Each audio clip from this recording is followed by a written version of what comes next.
There are hearings going on in Congress right now over the possibility of passing some sort of gun control, and they've already gotten heated. Take a look at this interaction that Representative Matt Gaetz had. They think that the answer is fewer guns. And that is what is creating a lot of discomfort among our fellow Americans who cherish their guns and cherish their Second Amendment rights and have actually committed no crimes. They cherish their children, Mr. Gaetz? You know what? Their children aren't the ones at risk as a consequence of law-abiding gun owners. All children in America are at risk. That's what you get wrong. It's not law-abiding gun owners, David. Were those children in Uvalde at risk? Here's the tension.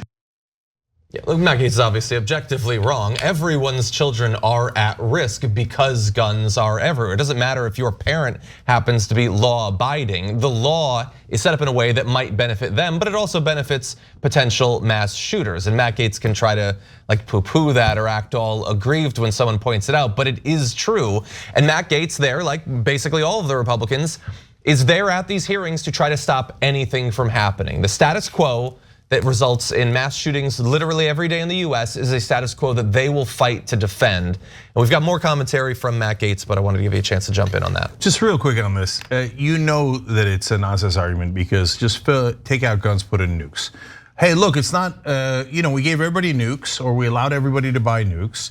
And yeah, a whole bunch of them went off and hundreds of millions of people died, but it wasn't the gun-abiding nuke owners that did it. So, obviously, everybody should have nukes because the gun-abiding ones are perfectly good.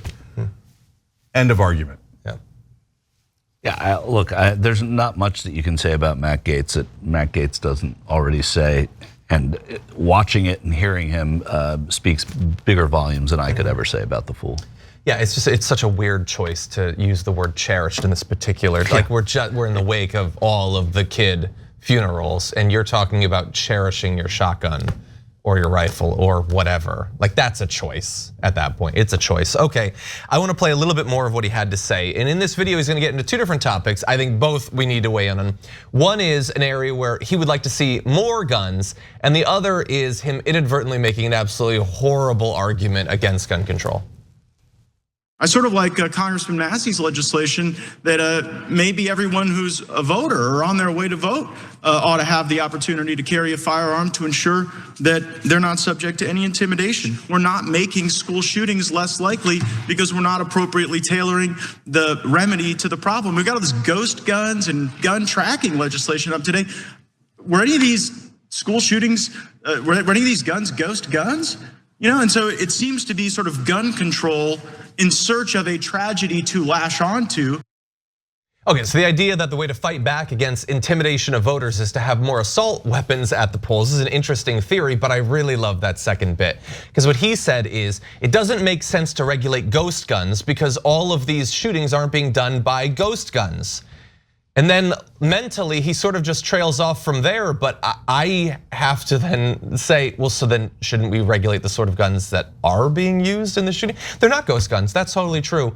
Most 18-year-old school shooters don't go out and get ghost guns, but a lot of them do go out and get AR-15s. So by your attempt at logic, shouldn't that be the thing that we're discussing possibly regulating?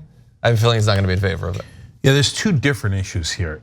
One is related to intimidation of Democratic voters. We covered this in a different context yesterday. There was a memo that was leaked to Politico where in Michigan, the Republican Party is training people to become poll workers in Democratic areas and then to challenge as many votes as possible to gum up the works and basically cheat. And so now, until recently, the Republican Party could not coordinate with poll workers because they had in the past used them to intimidate Democratic voters. They would literally send in people with guns to Democratic areas to intimidate them. The Supreme Court blocked the Republican Party from doing this all the way to 2020. Then the new conservative Supreme Court's like, oh, intimidate anyone you like, block any votes you like in the Democratic areas. Now Matt Gaetz in Congress, in the midst of a gun control hearing, says, hey, maybe we should bring our guns to the polling stations, maybe in Democratic areas.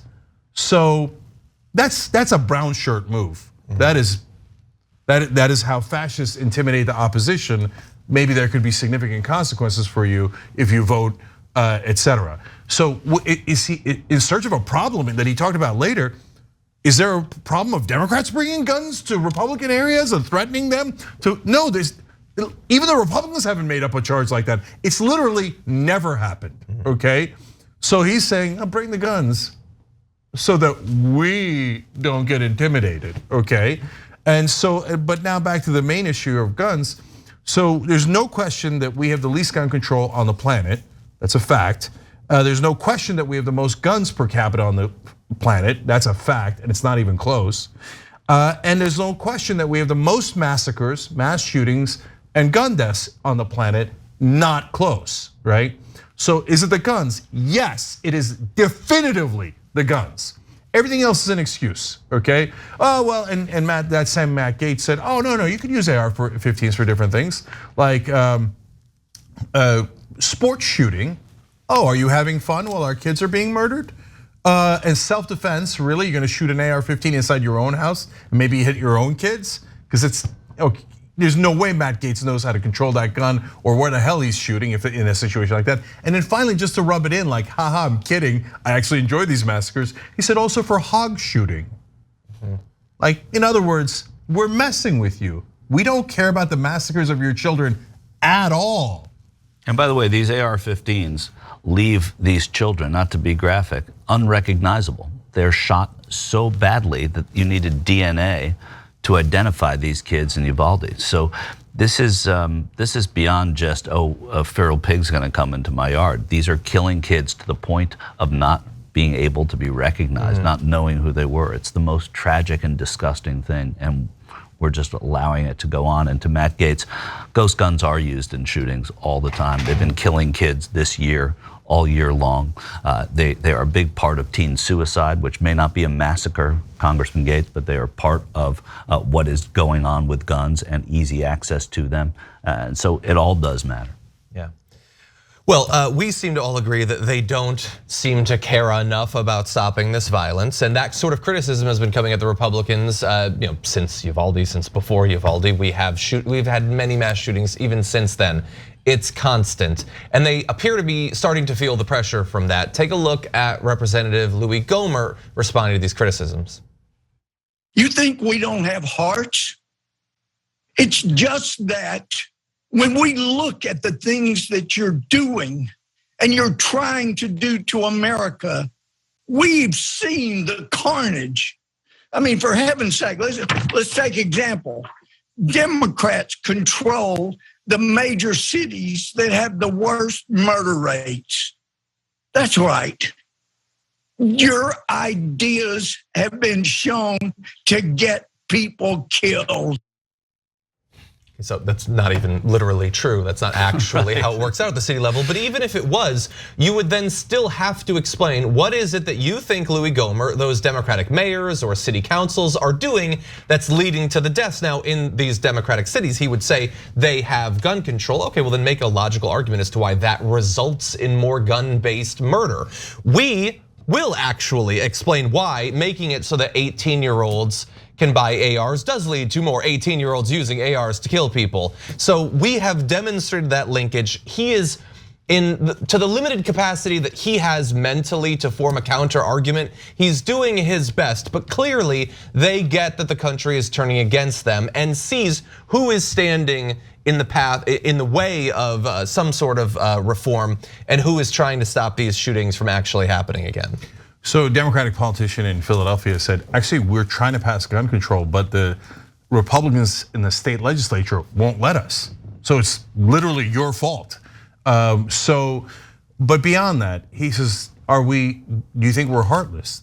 My resounding answer is yes, definitely. I don't think you care about those dead kids at all, not 1%. Don't come crying to me about Republicans' feelings. Okay, I care a lot more about those dead kids in Uvalde, Texas, and by the way, in Sandy Hook and everywhere else. I care about all the dead people because of Republicans. I don't care about your goddamn crying, okay? Republicans don't want any gun control.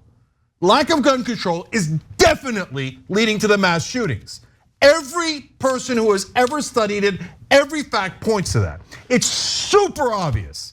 We have the same video games, the same mental health problems as Japan does, Northern Europe does, everywhere else in the world does, Sub-Saharan Africa does.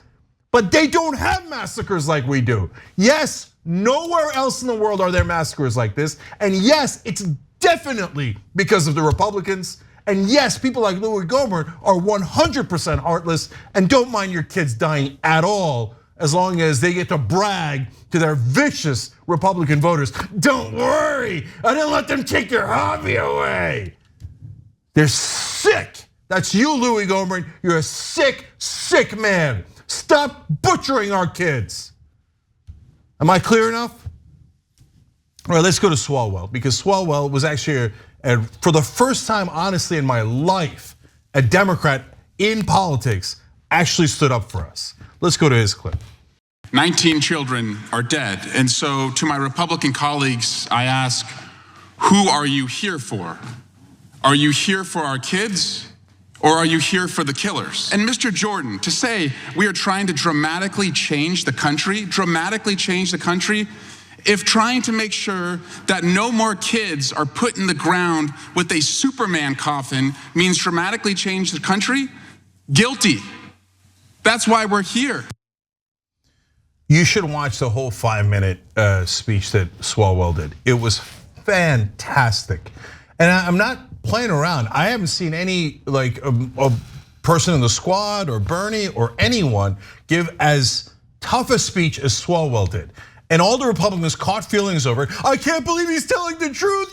Democrats aren't supposed to fight back.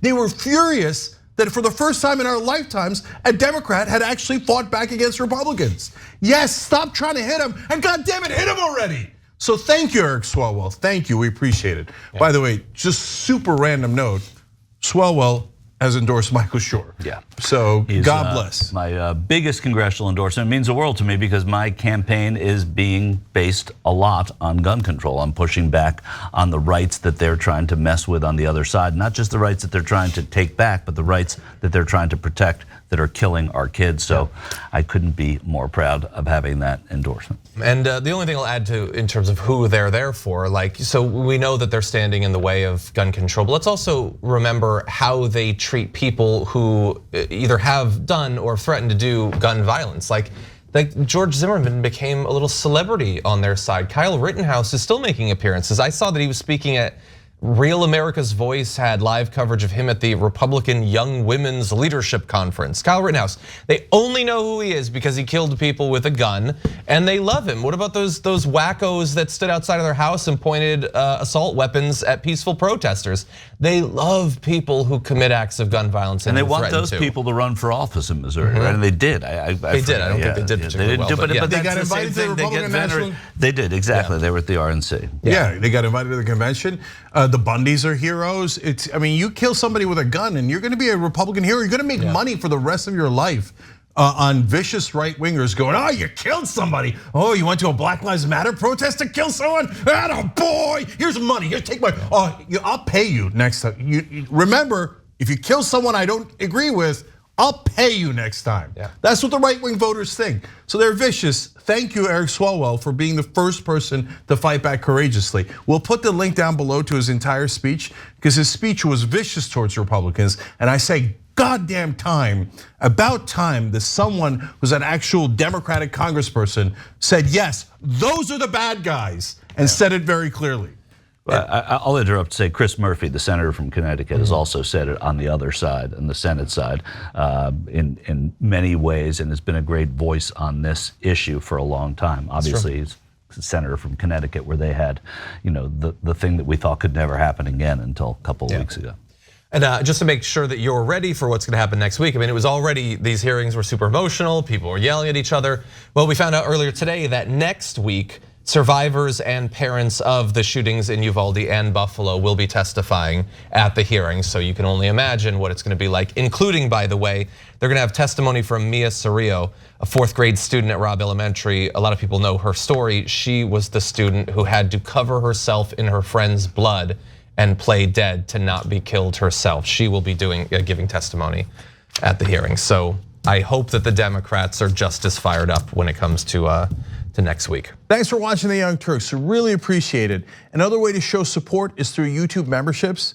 You'll get to interact with us more. There's live chat emojis, badges. You got emojis of me, Anna, John, JR. So those are super fun. But you also get playback of our exclusive member-only shows and specials right after they air. So all of that, all you gotta do is click that join button right underneath the video. Thank you.